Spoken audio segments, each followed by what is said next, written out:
problem I hear often from various people learning guitar or wanting to learn guitar is that they feel that they can't play the chords, the root position chords, or I like to call them the singer-songwriter chords, without having their fingers touch other strings, and they produce sounds like when trying to strum the open chord.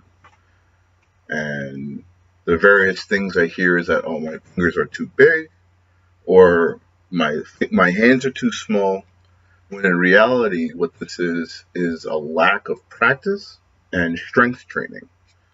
The guitar, unlike a lot of other, unlike the keyboard or the trumpet, the guitar is kind of an easy instrument to understand, but the practice of playing it is difficult if you're not used to playing the guitar. There's not so much a learning curve as there is an athletic plateau that you have to reach with your fretting hand in order to get the sounds that you want. A lot of times when you're trying to play a chord, the humble A minor chord, beginner guitarists and even myself, I remember my fingers would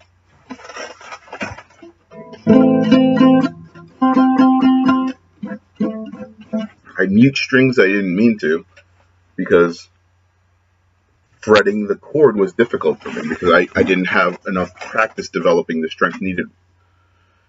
So this is an exercise that I hope is going to help build finger strength.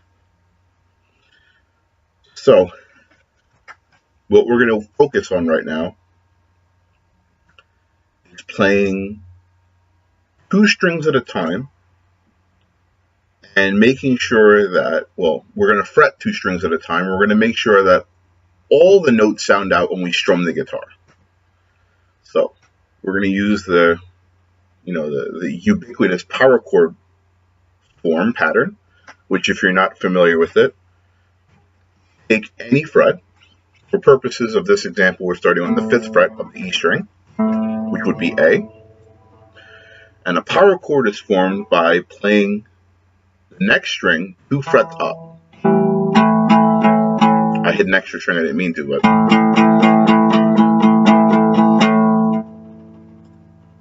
any popular music from the last 30, 40 years is going to make egregious use of the power chord. So learning to play the power chord comfortably is actually a useful skill. So for this exercise, we're going to play the A power chord starting on the 5th fret of the E string and the 7th fret of the A string. But we're also going to keep our fingers in such a way that the other strings will be allowed to ring out.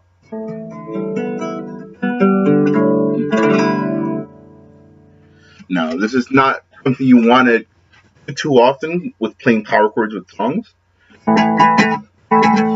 because a lot of times you're going to be playing faster, and like those extra strings are going to cause unwanted noise. But for this purpose, we're working on keeping our fingers strong enough that we can just use the tips, but also have the rest of the strings playing.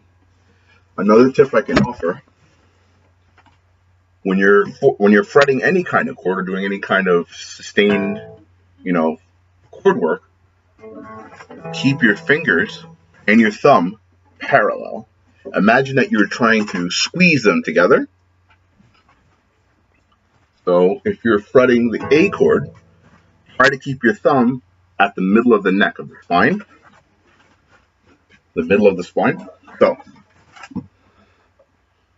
right, this is what we're looking at. This is what you're looking at. And you're going to try and do this. And if you play that successfully, you're going to shift that pattern up 1 string. So from 5, 7 on the E and A, now you're playing 5 and 7 on the A and D. And you're continuing to strum all the strings, making sure each of them come out clean.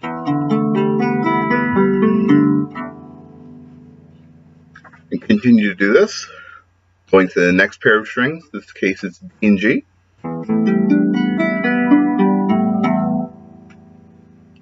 The next pairing is going to sound really bad, but this is not a musical lesson. This is a strength training exercise, so I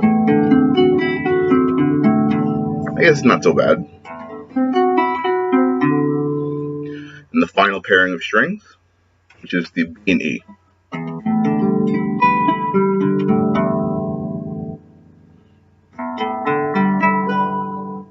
I'm strumming them each individually so you can hear that each note is coming out clearly. So practice that, and you'll find that if you move this power chord pattern to different positions, you can actually have some very pretty chord voicings just from a power chord and open strings.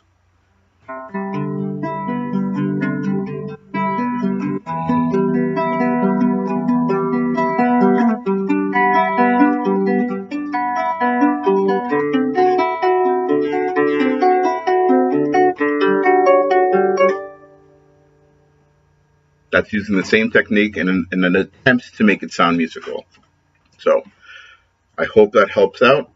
If you have any questions, feel free to message me. This was a finger strength training exercise by Eric the Friendly Mammal.